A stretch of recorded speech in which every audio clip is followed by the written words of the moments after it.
Uma partezinha um pouco mais tempo. Não precisa acender a luz, não? Não precisa, senão aí que dorme mesmo. Você tem óculos escuros pra gente? Você tem óculos escuros pra nós? Mas como disse... Ah, tá bom. Ficou bom assim, Ficou bom, tá bom. é mais visível. Agora ficou legal. Estrutura de estudos e trabalhos acadêmicos. Vou falar um pouco da parte técnica. Se der, eu volto um pouquinho mais na parte teórica. Elementos. A estrutura de qualquer tipo de trabalho científico, inclusive qualquer tipo de resumo que vocês fazem. Dissertação ou tese compreendida por partes. Aqui são elementos da BNT. Alguns detalhes técnicos eles têm que ser atualizados, porque a BNT está sempre em alteração, mas basicamente é isso aí. Elementos pré-textuais, textuais e pós-textuais, claro, né? Pré-textuais e pós. Pré-textuais são aqueles que contêm informações relacionadas com a identificação e utilização do trabalho. Gente, todo trabalho tem que ter capa. É onde identifica que matéria que é, quem é você, a respeito do que é, e a gente tem a mania de achar que pode fazer um resumo, escrever o teu nome e mandar bala. Não é assim. Tá? Você tem que ter uma capa, uma folha de rosto, errata, nós vamos falar sobre cada um deles. Capa, folha de rosto, errata, folha de aprovação, dedicatória e agradecimentos. Epígrafe, resumo da língua vernácula, ou seja, da língua que você vive, no caso português, resumo em língua estrangeira, lista de ilustrações. É lógico que tem muitos elementos aqui pré-textuais que eles não condizem com um trabalho normal de bacharelado, tá? Isso é um trabalho científico completo. Resumo em língua estrangeira, lista de ilustrações, lista de tabelas, lista de abreviaturas, símbolos, siglas e símbolos. E um sumário. O que é o sumário? O índice. Índice. É um nome bonito para o índice. Capa. Elemento obrigatório. É a cobertura que reveste o trabalho e deve conter informações de identificação da obra na seguinte ordem. Nome da instituição. Então não é frescura você fazer um trabalhinho e com o símbolozinho da CBI em cima, você está identificando qual que é, para onde você está mandando. Nome da instituição. Nome do autor, o seu nome. Qual que é o título do trabalho? Se tiver um subtítulo, você tem que pôr. Número de volumes. Se houver mais que um, deve constar em cada capa a especificação do respectivo volume. E aí a gente vê isso em livros, que nem eu brinquei com vocês do Mastral. Tem o volume 1 e o volume 2. Não é um bom exemplo, mas é um exemplo. Número de volumes. Local. Cidade da instituição onde deve ser apresentado. Então deve estar lá, Brasília, São Paulo, Campinas, tal. Ano da entrega. Que ano foi feito aquele trabalho? Isso aí pode ser que para você não tenha muita valia, mas se você faz um trabalho e ele é publicado, digamos assim, você tem que ter uma referência. Senão a pessoa fala, pô, de quando que esse cara fez esse estudo? Alguém vai usar o teu trabalho, que nem o trabalho do Nicodemos lá. Quando que ele fez esse estudo? Pô, teve depois, numa certa época, teve um conhecimento a mais. Será que foi antes ou será que foi depois? Então tem que estar o ano da entrega. Capa, tipo de capa. Então está aqui, dentro daquele contexto lá que ele falou. CBI, Sociedade é o modelo, tá? O meu nome, tem o tamanho da fonte, que não dá para você enxergar, mas é de 14 a 16, 14 a 16 do nome. Aqui o trabalho, a fonte 16 a 20, margem esquerda 3 centímetros, margem inferior 3 centímetros, margem superior 3 centímetros, margem direita 3 centímetros. Normalmente é o padrão do Windows, normalmente, mas é bom checar, tá? E aí, se você está fazendo vários trabalhos, é bom você fazer uma capinha padrão e você só vai copiando e colando, é bem fácil. Por hoje é só, pessoal. O homem gosta de dar um recado. Não sei se Acabou a aula. Acabou. Não, acabou nada. Vai receber só metade. Acabar nada, cara. Aqui a gente já fez um acordo com o pessoal aqui, eles querem até 19, eles estão tão interessados na metodologia que eles não saem daqui por nada. Realmente essa disciplina é fascinante, ela é demais. Eu contei para eles, Alex, que você falou assim, pô, cara, tem uma matéria, eu lembrei de você de uma matéria. Aí eu assim, pô, que a matéria é chata. Eu falei, pô, cara, legal esse negócio. Antes de você ir embora, me fala uma coisa. Isso aqui tem que preencher aqui e deixar para você? Não, você pode levar para sua casa. Porque tem coisas aqui que nem... Você vai embora? embora? Depois eu sempre com você aí para acertar isso. Então tá. Oi? Elementos pré-textuais. Folha de rosto. Elemento obrigatório, que deve conter elementos essenciais de identificação do trabalho. Deve ser apresentado no formato A4. Recomenda-se obedecer ao padrão da fonte Times New Roman ou Arial, que não é Calibri. Agora o Windows, ele está com o Word, está com um Calibri, entendeu? Mas se você coloca numa fonte genérica aí que ninguém tem, o cara vai tentar abrir, isso aí tudo desconfigurado do seu trabalho. E dentro de trabalho científico, gente, ele é rejeitado por causa dessas coisas, não é frescura. O cara olha para isso. Quando você for fazer uma monografia, como eu fiz, tem uma pessoa na CEBIC que ele é especialista nessa área. Então você manda a monografia pronta para ela e ela vai normatizar. Porque senão, quando for o MEC, o cara olha aquilo e fala assim, não aceito, está fora. E aí você gastou um maior tempo para fazer aquilo, não é frescura não. Pastor, para que eu precisa ter uma folha de rosto? Você já tem lá na primeira folha, na capa, o nome do autor, título, subtítulo, porque a norma diz que precisa. A palavra de Deus diz que você tem que fazer um monte de coisas. Por que tem que fazer? Porque quem mandou foi o eu sou.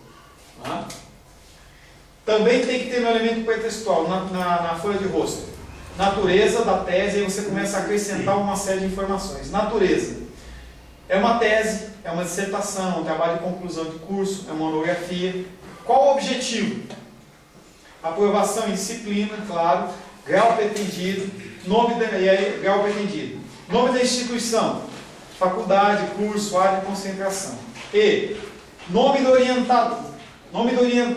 Orientador, está faltando um R aqui. Nome do orientador e, se houver, do co-orientador. Você não consegue fazer, se você não tiver noção, uma monografia sozinho. Eu, quando comecei a fazer monografia, eu tinha monografia. Apesar que eu descobri que o homem também pode ter câncer dos seios. Mas tudo bem. Metodologia também é cultura, sabe? E aí eu comecei a fazer meu trabalho e eu fiz, achei que estava abafando. 60 páginas. Pá! Aí eu entreguei para a menina falou assim, desculpa pastor, mas isso aqui não é uma monografia. Eu fiquei chocado. Eu falei, pô, mas é um livro sobre batalha espiritual. E aí ela falou assim, não é. E aí ela foi me orientando, é assim, assado. Aí eu falei para o Alex mandou a dele. Eu comecei a olhar e falei, pô, monografia é outra coisa. Nome do orientador e, se houver, co-orientador. Local da instituição, mais uma vez, e mais uma vez no ano da Império. Folha de rosto. Você viu que ela é bem similar a essa daqui, mas tem mais informações. Aí o nome vem para cima, também tem a fonte, metodologia. Aqui é um breve resuminho, entendeu qual que é o objetivo. Você vai passar isso para a gente também? Já está, os e-mails já foram embora. Os códigos dos pendrive também. Pendrive também. Tá? Tem imagem esquerda, direita, tal, Brasil 2014. Vai textuais ainda. Verso da folha de rosto, ficha catalográfica. Para que precisa de uma ficha catalográfica? Eu vou entregar um trabalho, porque o teu trabalho, por ser científico, ele pode ser publicado.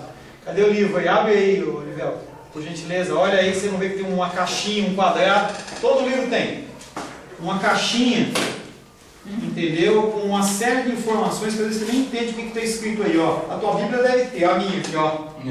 Isso aqui, ó. Entendeu? Isso aí são as informações.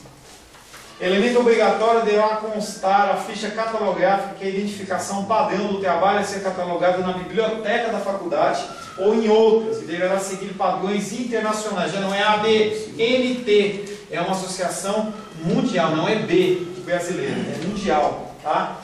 E é o código que chama AACR2. Para a elaboração dessa ficha, recomenda a solicitação do serviço de um profissional. Não é todo mundo que consegue fazer isso aí. Catalogar é diferente, é certinho.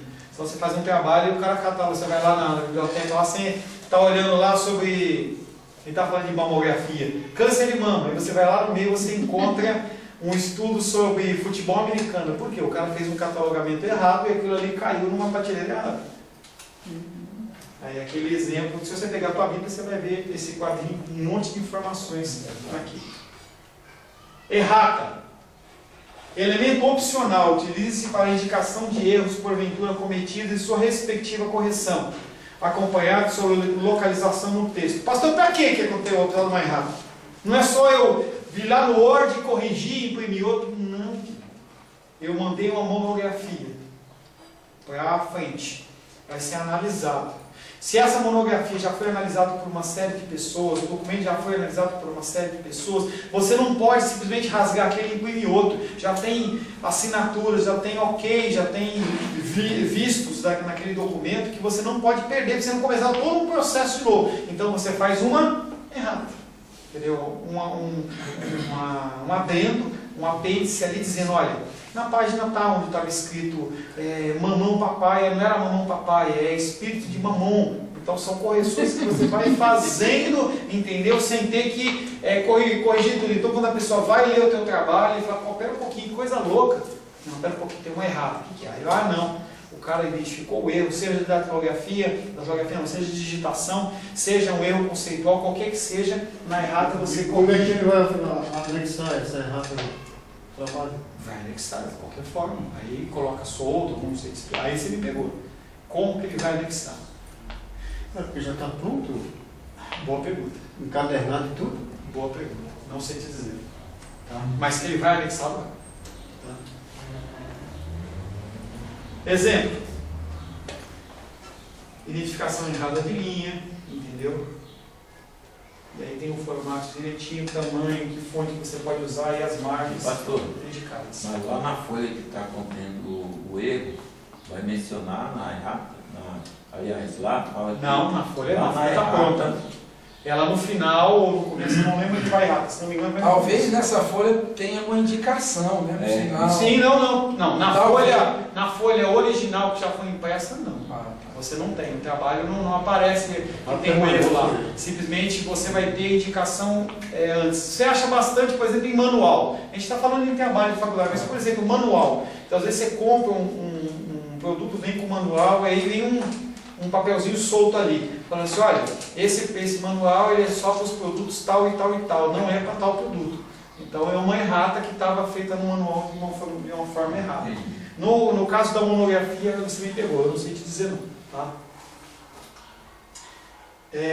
Elementos pré-textuais. Livros acontecem de você comprar o livro e ter uma folha de errata, exatamente porque eles não podem rasurar aquela versão que está sendo impressa. Em relação exatamente naquilo. Em relação a coisas seculares no sentido de livros, manuais, eu identifico isso. Mas, por exemplo, num trabalho de monografia eu tenho uma dificuldade. Tá? De como que o cara vai anexar uma errata solta ali naquele negócio. Mas eu creio que seja solta. Tá? Folha de aprovação. Elemento obrigatório que deve conter informações essenciais. E aí você, quando vai apresentar, falando em monografia, você tem um trabalho que você desenvolveu, você vai apresentar... Tá gravando? Tá, né? Tá. Você vai apresentar aquele trabalho para uma banca de pessoas, as pessoas estão ali, entendeu? Elas fazem uma série de questionamentos para você, e depois dessa folha ela vai passar por eles. Aí, Oswaldo, você aprova minha monografia? Você verá assim, aprova, então, aprovado, então está tudo certo, tem que ter uma folha de aprovação, ou seja, pessoas que são especialistas naquela área estão dizendo que aquilo que você fez está correto, é um aval, é uma aprovação. Tipo de aprovação também. Pena que não dá para a gente ver direito, entendeu? Mas quando você tiver com o PowerPoint, você vai enxergar direitinho. E aí tem todo o material, tem a data, aí tem o nome das pessoas, aqui tem o nome da pessoa, a especialidade dela, data da defesa, área da concentração, no caso é o lugar que foi feita, a banca examinadora. Quem que foi? João da Silva, Faculdade CEBI, Manuel não sei das quantas, Faculdade Evangélica, João não sei das quantas, da Faculdade Presbiteriana. Então as pessoas elas assistiram aquilo, concordam e deram o aval em relação àquilo, em relação ao teu trabalho.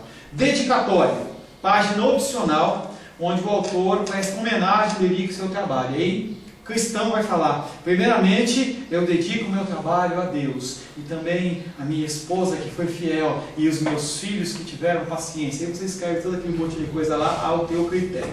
Tá?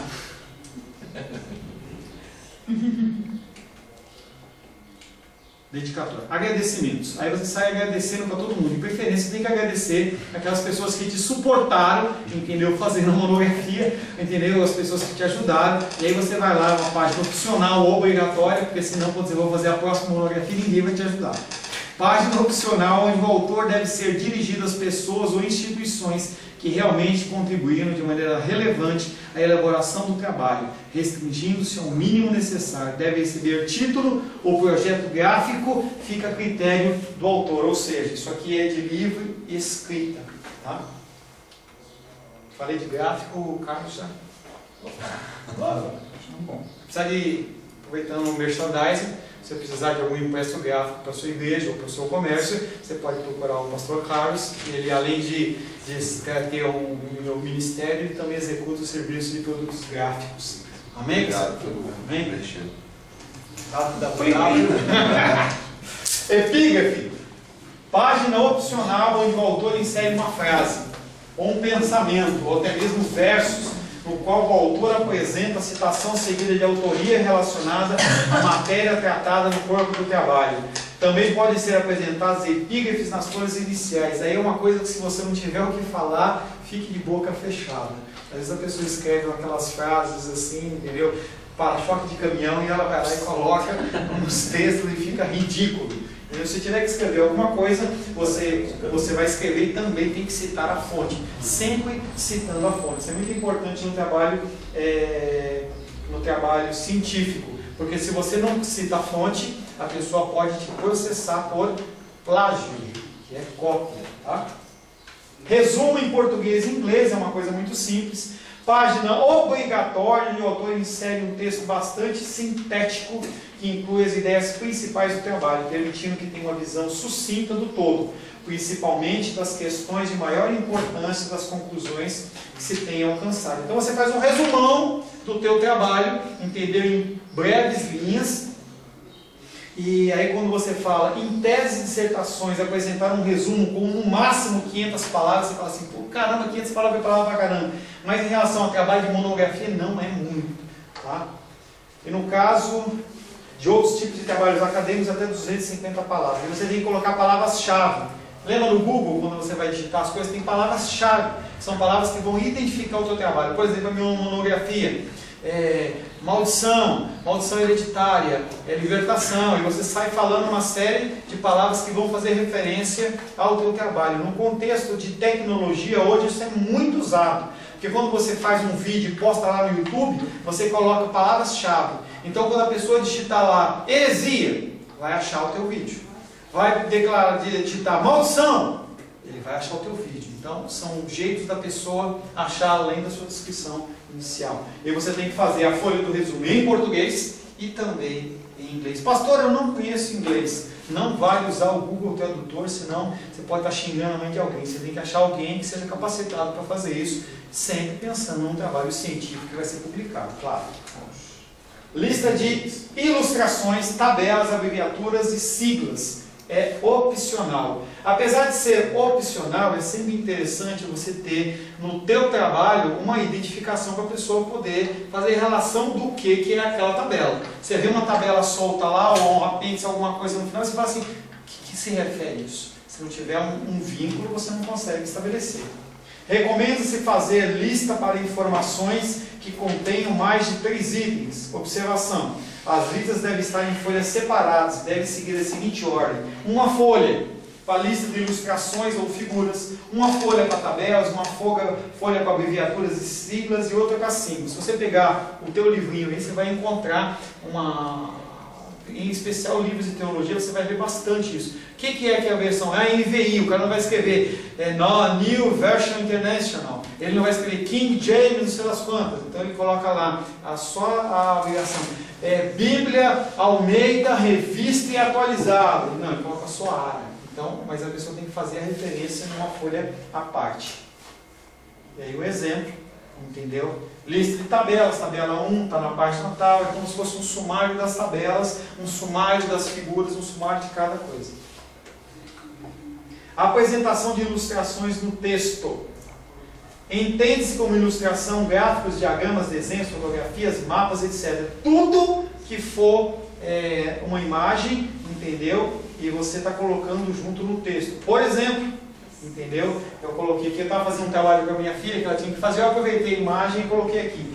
Figura 1, dança com Nomiano. Então tem a imagem aqui, depois você joga lá na tabela. Por exemplo, de gráfico também, eu nem lembro o que é esse gráfico. Gráficos alternativas relacionadas pelos gestores da construção civil, não importa o tema. E aí você tem a descrição dele, qual que é o número, se é uma tabela 1, 2 e 3, dentro do texto que você está apresentando. Apresentação de tabelas e quadros no texto ainda. As tabelas apresentam informações tratadas estatisticamente. Os quadros contêm informações textuais agrupadas em colunas. Tem que haver com o que você está desenvolvendo, claro. Entendeu? Você não vai colocar uma coisa simplesmente para colocar a ilustração. A mulher gosta bastante, né, de colocar uma florzinha aqui, escrever. Não é isso, entendeu? Você tem que ilustrar o que você está tratando. Sumário é o índice que nós falamos.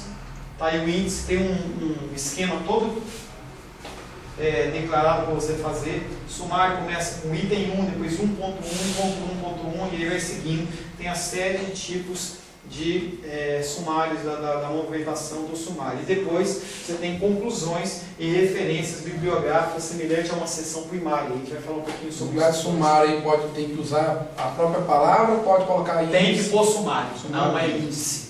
É sumário a palavra técnica. Nós estamos falando de metodologia científica, tem que colocar sumário. Eu vou ler isso para ver o que é sumário. Aí foi cair a ficha que era índice. Tá? Você não pode colocar de qualquer jeito, isso aqui tem uma padronização. Você vai, o tema é o item 1, se você tem um subtema, item 2, um subtema 1.1.1, e aí a pessoa vai conseguir identificar a partir disso daqui. Elementos pré-textuais, foi aquilo, agora elementos textuais. Essa é a parte do trabalho onde é exposta a matéria. Deve ser apresentado também em formato A4, não é A3, não é formato ofício, não é papel carta, não, é A4, o padrão é papel A4, 21 por 29,7. Recomendo-se obedecer o padrão de fonte Times New Roman ou Arial.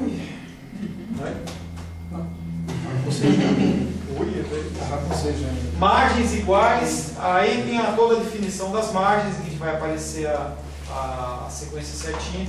Os títulos e subtítulos das sessões aí tem que seguir sempre em relação ao sumário. Primeiro você monta, o sumário é a última coisa que você faz. Primeiro você vai montando o trabalho. Eu coloquei o pré-textual só antecipadamente, só para você visualizar o grau da continuidade. Mas sempre que você vai fazer, primeiramente você faz o miolo. É que nem uma pregação. Quando você faz a pregação, a primeira coisa que você faz é desenvolver os versículos. Aí por último você vai fazer a tua introdução, porque você vai ter um breve resumo daquilo que vai ser passado. Os títulos e subtítulos nas seções e subseções que compõem o texto devem ser alinhados à esquerda, não pode ser justificado, não é centralizado e não é à direita, é à esquerda. Precedidos dos seus indicativos numéricos, gráficos.